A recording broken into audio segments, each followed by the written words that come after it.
आज हम BA second semester के सब्जेक्ट पॉलिटिकल साइंस के 30 ऐसे एमसीक्यूज करने वाले हैं जो कि पेपर में हर साल रिपीट होते हैं। ये वीडियो ऑल यूनिवर्सिटीज के स्टूडेंट के लिए है।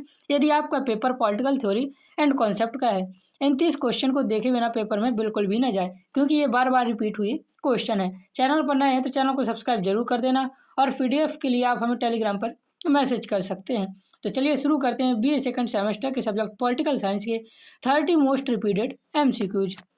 पहला क्वेश्चन है हमारा बहुत ही रिपीटेड क्वेश्चन। राजनीति विज्ञान का आरंभ और अंत राज्य से होता है, यह कथन किसका है? तो इसका सही आंसर हो जाएगा गार्नर का। इनका पूरा नाम जेडब्ल्यू गार्नर था। इन्होंने ही अपनी पुस्तक में कहा था राजनीति विज्ञान का आरंभ और अंत राज्य से होता है।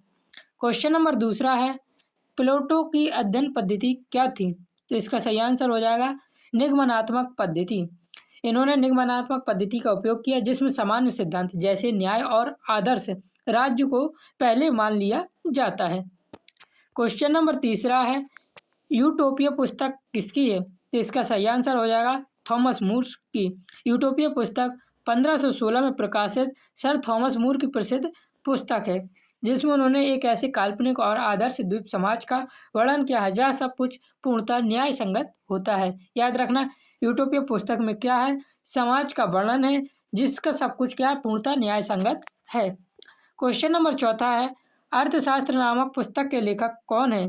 तो इसका हमारा सही आंसर है कौटिल्य। कौटिल्य या चाणक्य अर्थशास्त्र की रचना की। यह किताब मुख्य रूप से राजनीति पर आधारित है, बस इसका नाम अर्थशास्त्र है। क्वेश्चन नंबर 5 दिया हुआ है हमारा व्यवहारवाद का जनक किसे माना जाता है? तो व्यवहारवाद का जनक डेविड ईस्टन को माना जाता है। राजनीति विज्ञान में व्यवहारवाद का जनक डेविड ईस्टन और चार्ल्स मेरियम को माना जाता है। याद रखना है, ईस्टन ने राजनीति के अध्ययन में वैज्ञानिक और व्यवहारिक दृष्टिकोण को बढ़ावा दिया। तो इसका सही आंसर क्या है? David Easton. दो नाम याद रखना, डेविड ईस्टन माने जाते हैं और चार्ल्स मेरियम। तो ये ऑप्शन के हिसाब से डेविड ईस्टन। क्वेश्चन नंबर 6 राज्य का सबसे महत्वपूर्ण तत्व कौन सा है? राज्य के वैसे जनसंख्या, सरकार, संप्रभुता और क्षेत्र, ये चारों ही राज्य के तत्व हैं, लेकिन इसमें पूछा गया है महत्वपूर्ण तत्व कौन सा है। तो याद रखना संप्रभुता महत्वपूर्ण तत्व है, क्योंकि इसके बिना कोई भी राज्य स्वतंत्र रूप से निर्णय नहीं ले सकता है। क्वेश्चन नंबर 7 दिया हुआ है रिपब्लिक पुस्तक किसकी है? तो रिपब्लिक पुस्तक प्लेटो की एक प्रसिद्ध रचना है, जिसमें न्याय, आदर्श राज और दार्शनिक राजा के शासन की चर्चा मिलती है। तो किसकी है? यह प्लेटो की पुस्तक है। क्वेश्चन नंबर 8 है हमारा राज्य की उत्पत्ति का सबसे प्राचीन सिद्धांत कौन सा है? तो राज्य की उत्पत्ति का सबसे प्राचीन सिद्धांत है दैवी शक्ति का सिद्धांत या दैवी अधिकार का सिद्धांत। इस सिद्धांत के अनुसार राज्य का निर्माण ईश्वर ने किया है और राजा पृथ्वी पर ईश्वर का प्रतिनिधि होता है दैवी शक्ति के सिद्धांत के अनुसार। क्वेश्चन नंबर 9 है संप्रभुता का सिद्धांत किसने दिया? तो इसका हमारा सही आंसर हो जाएगा संप्रभुता का सिद्धांत जीन बोंडा ने दिया। यह एक फ्रांसीसी विचारक थे। इन्होंने अपनी पुस्तक 1576 में लॉन्च की थी, जिसका नाम था 6 वीक्स ऑन द रिपब्लिक। उसी में संप्रभुता का सिद्धांत दिया था। क्वेश्चन नंबर 10 है कानून संप्रभु का आदेश है, यह कथन किसका है? तो इसका हमारा सही आंसर हो जाएगा यह प्रसिद्ध कथन जो है वह है जॉन ऑस्टिन का। यह एक अंग्रेजी विधि शास्त्री थे। याद रखना, अंग्रेजी विधि शास्त्री थे। क्वेश्चन नंबर 11 है मनुष्य स्वतंत्र पैदा हुआ है। पहले पूरा कथन सुनिए। मनुष्य स्वतंत्र पैदा हुआ है, लेकिन वह सर्वत्र जंजीरों में पकड़ा हुआ है। यह कथन किसने कहा था? तो इस प्रसिद्ध पंक्ति को जीन जैक्स रूसो ने कहा था। याद रखना, बहुत इंपॉर्टेंट क्वेश्चन है। क्वेश्चन नंबर 12 दिया हुआ है सकारात्मक स्वतंत्रता का समर्थक कौन है? तो सकारात्मक स्वतंत्रता का समर्थक हैरोल्ड लास्की है। क्वेश्चन नंबर 13 है जीवन, स्वतंत्रता और संपत्ति का अधिकार किसने दिया? तो इसका सही आंसर हो जाता है लॉक। जॉन लॉक को उदारवाद का जनक माना जाता है। उन्होंने माना कि जीवन, स्वतंत्रता और संपत्ति अर्थात लाइफ, लिबर्टी एंड प्रॉपर्टी मनुष्य के प्राकृतिक अधिकार हैं, जो उसे जन्म से ही प्राप्त होते हैं। क्वेश्चन नंबर 14 दिया हुआ है राजनीतिक संस्कृति शब्द का प्रयोग किसने किया? तो इसका हमारा सही आंसर हो जाएगा आलमंड ने। राजनीति विज्ञान में राजनीतिक संस्कृति की अवधारणा सबसे पहले मुख्य रूप से ग्रेवियर आलमंड ने दी थी। और एक नाम और याद रखना, क्या था? सिडनी बर्बर। सिडनी बर्बर भी नाम आता है राजनीतिक संस्कृति शब्द के प्रयोग में।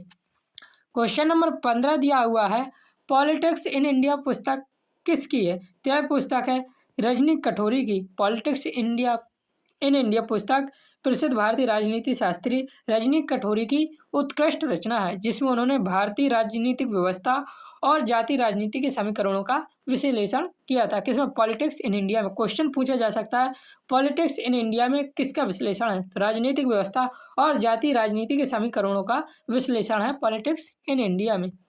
क्वेश्चन नंबर 16 है, उच्च सहभागिता किस लोकतंत्र में संभव है?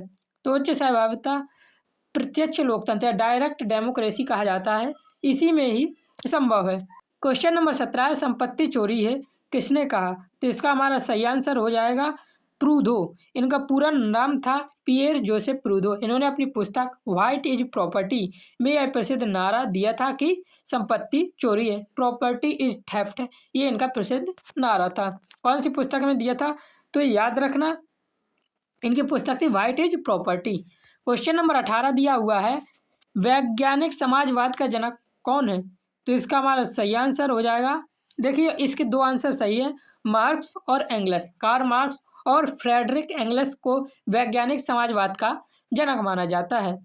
तो इसका सही आंसर दोनों है, ऑप्शन में नहीं है, वैसे होना चाहिए दोनों। क्वेश्चन नंबर 19 है, धर्म अफीम है, यह कथन किसका है? तो यह कथन है मार्क्स का। कार्ल मार्क्स ने धर्म की आलोचना करते हुए कहा था कि धर्म लोगों के लिए अफीम के समान है। इंग्लिश में इन्होंने कहा था, religion is the opiate of the message, जो शोषित वर्गों को उनकी वास्तविक स्थिति से भटकाता है। किसका कथन था? तो कार्ल मार्क्स का ये कथन था। क्वेश्चन नंबर 20 है, वेल्थ ऑफ नेशंस किसकी पुस्तक है? तो wealth of nation Adam Smith की पुस्तक है। इन्होंने कब लिखी थी? तो 1776 में लिखी थी। और एडम स्मिथ को आधुनिक अर्थशास्त्र का जनक भी कहा जाता है, ये याद रखना। क्वेश्चन नंबर 21 है, प्राकृतिक अधिकारों का समर्थक कौन है? तो जॉन लॉक प्राकृतिक अधिकारों के सबसे बड़े समर्थक माने जाते हैं। क्वेश्चन नंबर 22 दिया हुआ है, संसदीय प्रणाली का जनक किसे माना जाता है? तो संसदीय प्रणाली का जनक ब्रिटेन को माना जाता है। क्वेश्चन नंबर 23 है, अध्यात्मात्मक शासन प्रणाली का आदर्श उदाहरण कौन सा है? तो अध्यात्मात्मक शासन प्रणाली का आदर्श उदाहरण अमेरिका है। अमेरिका में अध्यात्मात्मक शासन प्रणाली का सबसे अच्छा उदाहरण माना जाता है, जहां कार्यपालिका का प्रमुख राष्ट्रपति सीधे जनता द्वारा चुना जाता है और विधायिका से स्वतंत्र होता है। क्वेश्चन नंबर 24 है, संघात्मक शासन की प्रमुख विशेषता क्या है? तो इसका सही आंसर हो जाएगा शक्ति विभाजन संघात्मक शासन की प्रमुख विशेषता है। क्वेश्चन नंबर 25 है, संविधान का रक्षक किसे कहा जाता है? तो न्यायपालिका को संविधान का रक्षक कहा जाता है। क्वेश्चन नंबर 26 है, विश्व का पहला लिखित संविधान किस देश का है? तो इसका हमारा सही आंसर हो जाएगा अमेरिका का। अमेरिका का संविधान 1787 में निर्मित और 1789 में लागू हुआ था। यह विश्व का पहला आधुनिक लिखित संविधान है। यह दुनिया का सबसे छोटा लिखित संविधान भी है। याद रखना, दुनिया का सबसे छोटा लिखित संविधान अमेरिका का ही संविधान है और दुनिया का सबसे बड़ा लिखित संविधान भारत का संविधान है। क्वेश्चन नंबर 27, जनता का जनता के लिए जनता द्वारा शासन है, यह कथन किसका है? तो यह कथन है लिंकन का। लोकतंत्र की यह सबसे लोकप्रिय और सटीक परिभाषा अमेरिका के 16वें राष्ट्रपति, आपने नाम सुना होगा, अब्राहम लिंकन ने दिया था। इनकी प्रसिद्ध पुस्तक थी गेटिसबर्ग एड्रेस, जो इन्होंने 1863 में लिखी थी। तो इसी में इन्होंने यह कहा था। क्वेश्चन नंबर 28 है, लोकप्रिय संप्रभुता का सिद्धांत किसने दिया? तो लोकप्रिय संप्रभुता का सिद्धांत जीन जैक्स रूसो ने दिया था। इस सिद्धांत के अनुसार राज्य की सर्वोच्च शक्ति या संप्रभुता किसी एक व्यक्ति में नहीं बल्कि पूरी जनता में निहित होती है। क्वेश्चन नंबर 29 है, 73वां संशोधन किससे संबंधित है? तो भारतीय संविधान का 73वां संशोधन पूछा है। तो भारतीय संविधान का 73वां संशोधन 1992 में हुआ था और यह पंचायती राज्य से संस्थाओं से संबंधित है। क्वेश्चन नंबर 30, सोशल कॉन्ट्रैक्ट पुस्तक किसकी है? तो सोशल कॉन्ट्रैक्ट पुस्तक द सोशल कॉन्ट्रैक्ट पुस्तक रूसो ने लिखी थी। इनका पूरा नाम क्या था? Jean Jacques Rousseau. इन्होंने कब लिखी थी? तो 1762 में लिखी गई थी। तो इस प्रकार मैंने आपको 30 मोस्ट रिपीटेड क्वेश्चन और उसकी एक्सप्लेनेशन दी, जिससे आपको और भी एमसीक्यूज फँस सकते हैं। तो पेपर से पहले इन्हें एक बार 2x में देखकर ज़रूर जाना। चैनल पर नए हैं तो सब्सक्राइब करना, पीडीएफ के लिए टेलीग्राम पर मैसेज कर सकते हैं। जय हिंद, जय भारत, राधे राधे।